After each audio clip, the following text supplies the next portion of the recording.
E aí galera, beleza? Tô passando aqui para gravar mais um vídeo para vocês. Hoje eu decidi gravar aqui um pouco mais estruturado do que a gente está fazendo, né? Que é meio vlog, enfim. Que é um conteúdo que eu acho que vale a pena falar de uma maneira mais estruturada, porque eu acho que tem muito pouca gente falando sobre isso. É um assunto meio.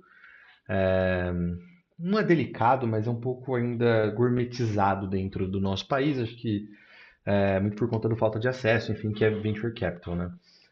Muita gente quer levantar capital ou tem a vontade de levantar capital, vê aqueles, aquelas notícias do tipo, ah, putz, não sei que empresa levantou não sei quantos milhões de dólares, não sei quantos milhões de reais, e putz, será que isso é pra mim? Eu não quero levantar capital, eu quero ficar rico, enfim, né? Eu quero falar um pouquinho sobre isso, um pouco da minha experiência com isso, né?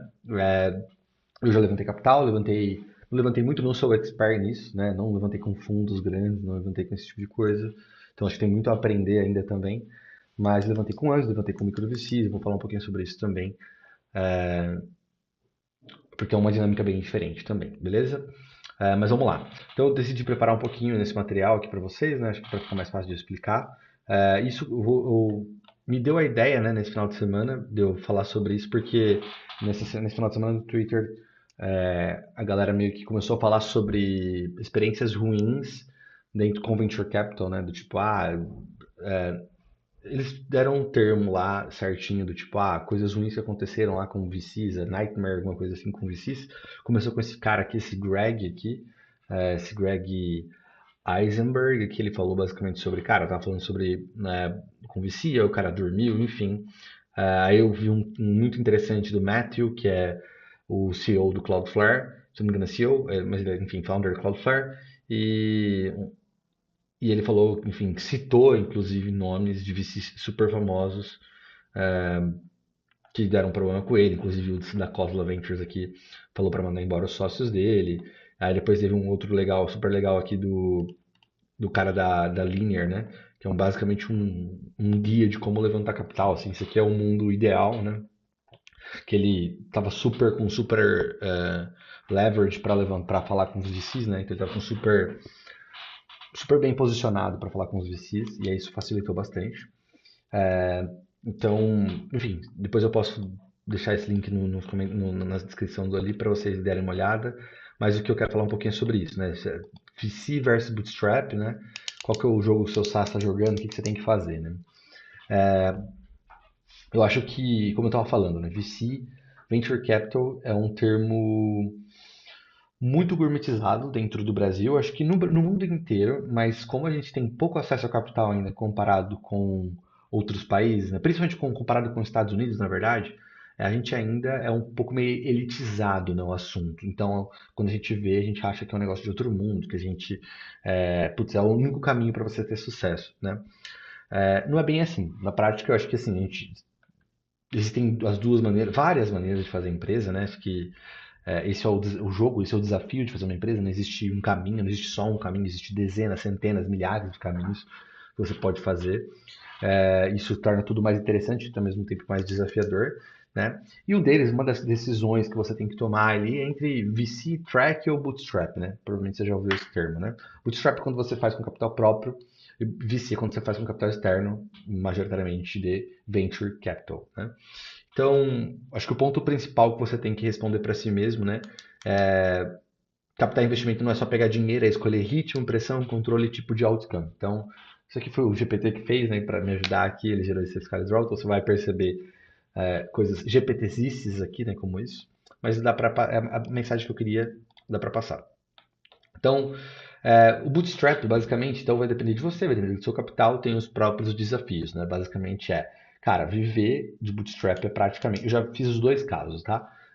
Já tive full bootstrap, né? Basicamente, e já tô nesse VC Track barra VC Track Lite, vamos por assim, né? Que eu tava falando, não são só dois casos, né? São duas opções, são dezenas de opções dentro dessas duas opções. É, mas não deixa de ser um levantei capital, enfim, é um jogo bem diferente. No jogo do Bootstrap, cara, você tem que matar um leão por dia, vender o almoço para comer a janta, né? A galera fala aqui.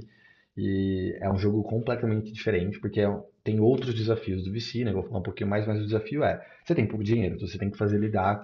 Você tem que fazer virar tudo com pouco dinheiro. Você não vai ter salário para contratar as melhores pessoas do mundo, as pessoas mais, não necessariamente melhores, né, mas caras do mundo. Você vai conseguir contratar lá super talento que está na moda, que está pedindo uma porrada de grana. Você não vai conseguir dar um salário muito alto para as pessoas que às vezes mereciam ter um salário muito alto no seu time. Você não vai conseguir bancar aqueles encontros com o time inteiro lá no Rio de Janeiro, ou sei lá, no Caribe, que a galera faz às vezes, ou alugar um resort. Você não vai conseguir fazer isso. Você não vai conseguir dar MacBook para todo mundo. Você não vai conseguir fazer quase nada. O dinheiro é seu, então você vai contar muito esse dinheiro. Você vai, cara, você tem que olhar a margem. É bem complexo nesse sentido. É como se fosse uma empresa convencional, fora do mundo de tecnologia, só que você está fazendo software. Tem outros desafios nisso, né? O principal cara, no Bootstrap, para você fazer software, você tem alguns, de novo, alguns caminhos para fazer, né? O mais convencional é você estar trabalhando e durante o seu trabalho você já começa a empreender part-time, acho que é o mais normal que todo mundo, é o que todo mundo geralmente faz.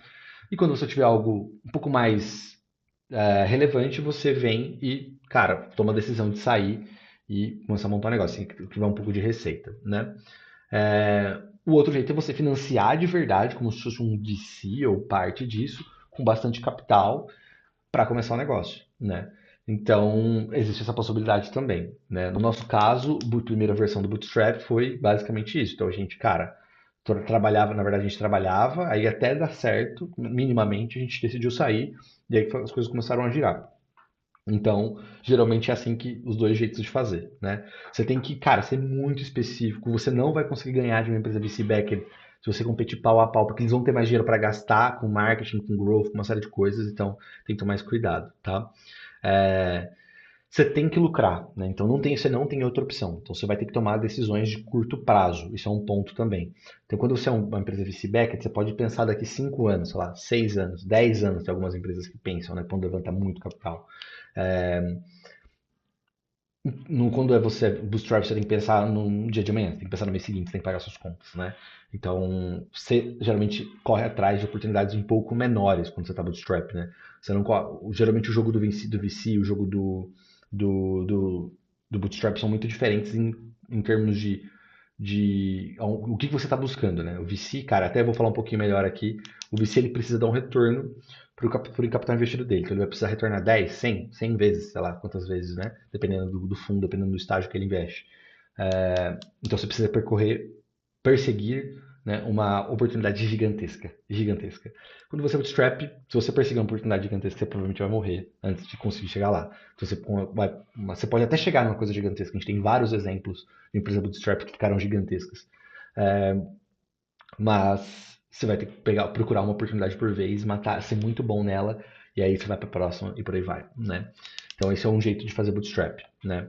Agora falando um pouquinho mais de VC Track, né? Aí eu posso falar depois em outro vídeo, mas são vários estágios de VC, né? Você vai pegar primeiro um anjo, muito provavelmente é o melhor jeito de começar. Eu geralmente recomendo isso, foi o que a gente fez. Depois você vai para um micro VC ou para um VC seed ali, dependendo do quanto dinheiro você precisa. Depois você vai para um seed, Series A, Series B, e aí por aí vai, até você precisar de capital. O ponto é, o VC financia velocidade. Ele vai financiar o tempo de você chegar no bootstrap do ponto A ao ponto B geralmente é muito maior do que uma VC track.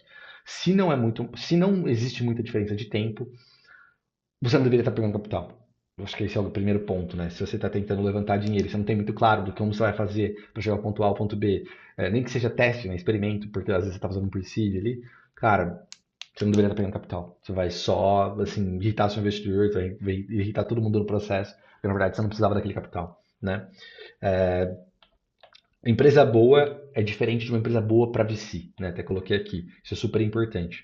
Geralmente, até eu tenho um post dessa thread aqui, tem um post do Andreessen, né, da A16Z, basicamente. Ele fala, cara, se você não consegue levantar capital, você não consegue convencer o usuário, você não consegue. Então basicamente, se você não consegue convencer o seu investidor, você não vai conseguir convencer ninguém, nem o seu usuário, nem para contratar nem ninguém. O que eu acho uma completa idiotice, acho completamente absurdo, isso não tem nada a ver.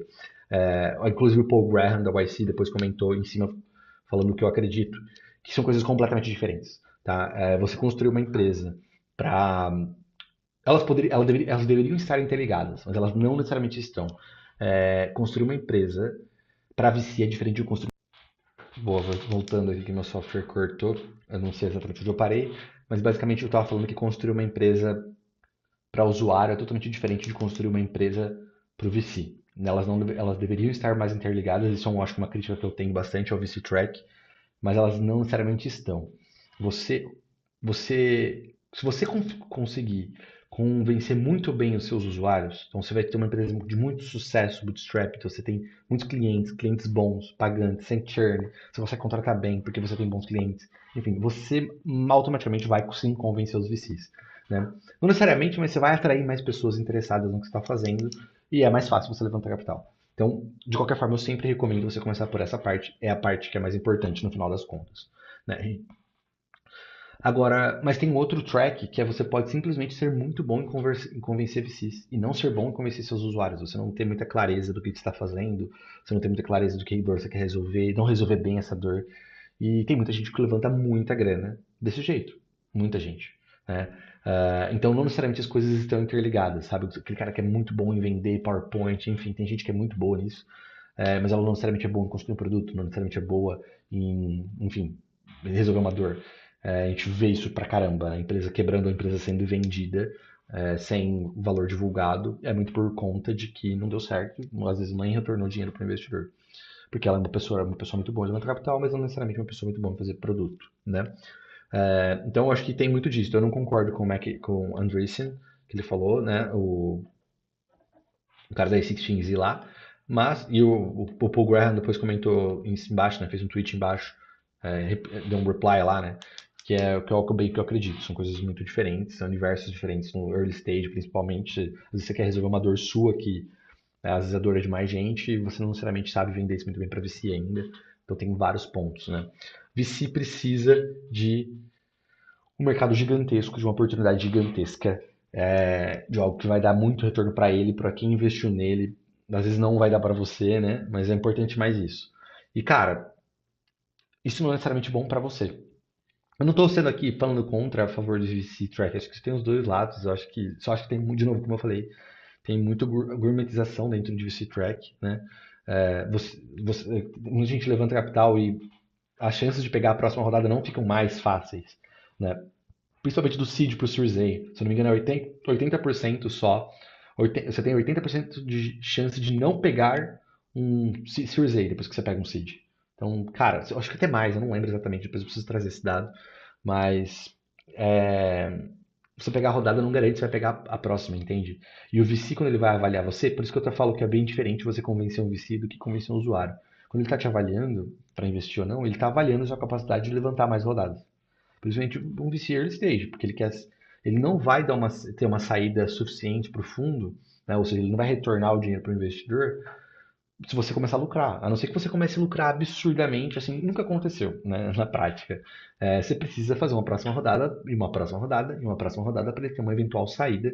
Mesmo que você não seja uma empresa boa, mas você é bom em captar dinheiro, é o suficiente para ele conseguir fazer uma boa saída na maioria dos casos. Então ele avalia muito isso. E o que isso tem a ver com construir produto? Nada. Muitas vezes nada. Então tem esse ponto aí que você tem que sempre balancear, tá? Um SaaS lucrativo de 10 milhões de dólares, o que é difícil pra caramba de atingir com o Bootstrap também, né? É excelente para founder, principalmente morando no Brasil, né? Mas é horrível para fundo. 10 milhões de dólares não é nada. É a mesma coisa que você não fez nada. Então ele vai te forçar para vender, vai te forçar para sair, para uma outra oportunidade. Ele vai tentar te jogar para uma outra coisa, porque para ele não fez sentido aquilo. Você não vai retornar o investimento que ele fez em você, tá? Estou falando fundo, né? E tem fundos e fundos, claro. Mas estou falando fundo. Quando é anjo é bem diferente, tá? Anjo eu acho que é o principal, o que garante o ecossistema aqui no Brasil principalmente. É a galera que mais dá a cara a tapa, é o que mais apoia o empreendedor. Acho que, sei lá, se eu chutasse boa parte das startups hoje só rodam por causa de anjos, porque os fundos aqui ainda querem investir em empresas mais maduras, enfim, nas mesmas teses sempre. É, então acho que o anjo é super importante e é um jogo totalmente diferente. A grande maioria das vezes ele investe por dar um give back para a comunidade, né? Por te apoiar, por gostar de você. Tem, claro, ele sempre quer retorno, todo mundo quer retorno, senão ninguém faria isso. Mas é muito mais sobre, tipo, participar, estar junto. Principalmente se for empreendedor, anjo, né? Então, ou empreendedor ou ex-empreendedor. que fez um exit, uma coisa assim. Eu acho que são os melhores tipos de anjos que você pode ter. E o jogo é bem diferente. Eles viram meio que seus parceiros. É bem diferente. Não que VC não faça isso também. Acho que tem ótimos VCs no Brasil, ótimos VCs no mundo. Eu tive boas experiências. De novo, eu levantei só com micro VC, não cheguei a levantar com VC ainda. Mas experiências que eu tive de conversas foram muito boas, outras ruins, mas acho que faz parte, né? Beleza. Filtro de decisão para esse vídeo não ficar gigantesco, né? Depois, se interessar, enfim, se der liga, eu faço outro explicando um pouco mais de como pegar dinheiro, enfim, que é um jogo um pouco diferente. Mas, opa, vamos lá. Então, quando você for pensar, putz, eu quero levantar dinheiro. Por que você quer levantar dinheiro? Primeiro ponto, o mercado é grande o suficiente? Ah, eu tô atacando, sei lá, você não vende para todo mundo. Esse aí é o papo para outro vídeo, enfim. Mas o mercado específico que você está vendendo, sei lá, se é no nosso caso, DevTool, quantos devs existem no mundo? Qual é o mercado? Ele está crescendo, está caindo? Qual que é o tamanho disso? É 2 bilhões de dólares? 1 bilhão de dólares? Cara, eu tô usando um software horrível para gravar aqui que se chama Cap, open source. Putz, enfim, eles têm ótimas ideias, mas a execução é péssima, quebra toda hora, enfim. Então, o mercado é grande o suficiente? Primeiro ponto que você tem que perguntar. A partir de 2 bilhões de dólares é um mercado bom. Mercado capital acelera a demanda real? É o ponto que eu falei lá atrás, né? Se levantar capital agora, você vai conseguir chegar mais rápido do ponto A ao ponto B? Você tem clareza sobre como fazer isso? Se sim, ok. Se não, eu esperaria. Você aceita perder controle? Claro, eventualmente o VC ele vai mandar na sua empresa, né? Porque você vai ter que montar em um Series A, Series B, você vai ter que montar um board. E esse board vai ter controle sobre a sua empresa, eventualmente. Inclusive, você vai ter que, tudo que você tomar decisões mais complexas, você vai ter que passar por esse board. Então, não é uma coisa mais de eu decidir, eu quero fazer e já era. Então, é um lado bom e lado ruim, né? Esses boards geralmente é composto por pessoas super capacitadas que conseguem ajudar bastante se você fizer isso bem.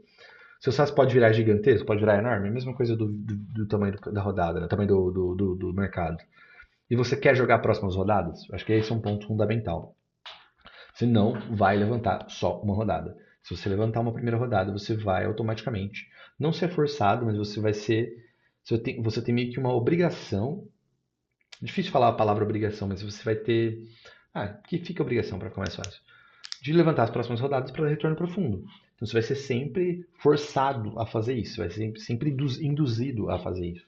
Então você está disposto a jogar isso? Você está disposto a levantar seed, Series A, Series B, ou enfim, até uma eventual saída ou IPO? O fundo ele tem um tempo para retornar o capital dele. Imagina que o fundo não tem o dinheiro. Uma pessoa rica, uma família rica, coloca dinheiro naquele fundo e o fundo tem que dar retorno para aquele dinheiro. Assim como investir em ação, investir em uma série de coisas. É só uma diversificação da família para investir em startup, investir em capitais de alto risco, mas com potencial de ganho grande, ganho alto. Ele tem um tempo para dar retorno. Ele tem 10 anos, às vezes, 15 anos, 7 anos, depende do fundo. Então você tem que retornar o dinheiro em 10 anos. Depende do momento que você é investido. Se você pegar no final do fundo, vamos supor que lá tem, sabe aquele, não sei se já viram notícia, mas o Venture Capital X levantou fundo 2. Significa que é a segunda rodada que eles pegaram de dinheiro com família. Eles também têm que fazer fundraising, VC. Aí eles vão lá, pegam, fala com um monte de família rica, eles investem, ou family office, enfim, tem série de dinheiro de vários lugares. E aí eles têm que dar retorno sobre aquele capital. Se você pegou no finalzinho do fundo 1, cara, você tem menos tempo ainda para dar retorno. Dependendo do fundo, ele vai te forçar a fazer uma saída para pelo menos ficar no 0 a 0 ali para eles conseguirem dar um retorno 0 a 0 para family office. Então tem esse tipo de coisa, esse tipo de jogada, tá? Regra prática, se o capital não acelera a demanda que já existe, ele só compra a tempo caro. É isso aí, GPT, acertou em cheio. Beleza? Acho que foi um vídeo meio introdutório, meio confuso, mas acho que deu para entender um pouquinho do que eu quis dizer sobre VC versus Bootstrap. Eu falei bastante dos trade-offs de VC, né? Eu acabei não falando tanto do Bootstrap, que são muitos também. Mas é isso, galera. Espero que tenha dado para entender aí. Tamo junto, valeu.